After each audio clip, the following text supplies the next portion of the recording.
For my honors project, I'm going to be developing an artificial intelligence, or AI, that can play Magic: The Gathering. It's a trading card game.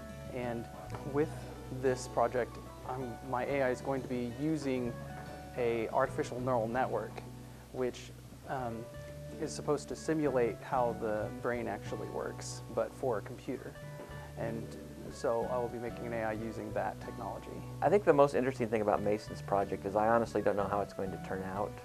It truly is an experiment in developing an artificial intelligence, and we've not done this for this particular game before.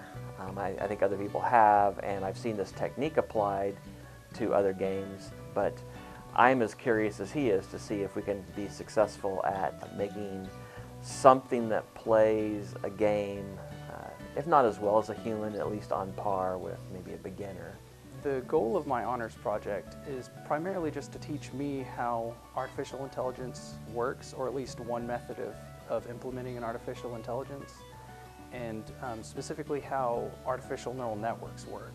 The main reason his project will set him apart from other students is that he will have done actual research. And I mean, even if it turns out to be a failure, the experiment wasn't a failure, the result was negative, if you want to think of it that way.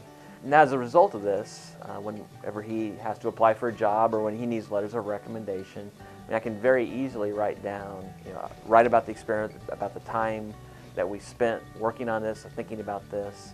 That'll allow me to show potential employers, other grad schools, that I know what he did. He did research caliber work, and just makes him a much more valuable candidate for whatever the position is that he's applying for.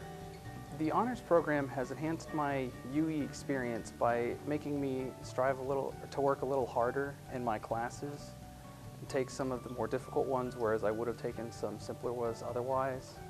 And it has given me the possibility of doing a more interesting senior project, because otherwise, instead of making the artificial intelligence for Magic, I probably would have just ended up making a game engine in which players can play Magic, which is much less interesting, at least to me.